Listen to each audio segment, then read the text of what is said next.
Two identical charged conducting spheres A and B have their centers separated by certain distance. Charge on each sphere is Q and force of repulsion between them is F. A third identical uncharged conducting sphere is brought in contact with sphere A first and then with B. The finally removed from both.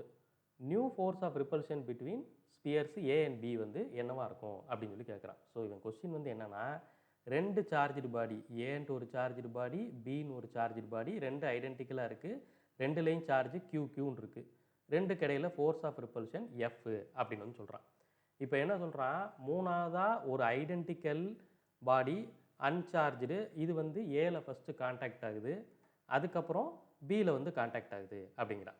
ஏல இப்படி contact ஆச்சுன்னா ஏயோட charge மாறிடும், அதே மாதிரி ஏயோட சார்ஜும் மாறிடும், இந்த மூணாவதாக வந்திருக்கக்கூடிய இந்த சார்ஜும் மாறிடும். அதே மாதிரி இது திரும்ப பியில் போய் டச் ஆகும்போது பியோட சார்ஜும் மாறிடும். சரியா? அப்போது ஏல போய் டச் ஆகும்போது ஏல எவ்வளோ சார்ஜ் மாறுச்சு அப்படின்னா இந்த ஃபார்முலா யூஸ் பண்ணிக்கலாம். ரெண்டு சார்ஜையும் ஆட் பண்ணி டிவைடட் பை 2 போட்டிங்கன்னா அதான் புது charge on A and C. இது சின்னு கூட எடுத்துக்கோங்க. ஓகே, அப்போது இங்கே வந்து பார்த்தீங்கன்னா q + 0/2 அப்படின்னு போட்டிங்கன்னா இதில் இருக்க சார்ஜ் q, இதில் இருக்க சார்ஜ் 0 அன்சார்ஜுங்கிறதுனால டிவைடட் பை 2 போட்டிங்கன்னா q/2 அப்படின்னு சொல்லி வந்துடும். இப்போது சியோட சார்ஜ் வந்து பார்த்திங்கன்னா q/2 அப்படின்னு சொல்லி இருக்குது.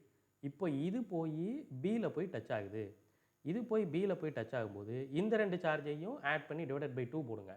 இப்போ இந்த ரெண்டு சார்ஜையும் ஆட் பண்ணி டிவைடட் பை 2 போட்டிங்கன்னா என்ன வரப்போகுது, q/2 + q divided by 2 which is nothing but 2q 3q/4 அப்படின்னு சொல்லி வரும்.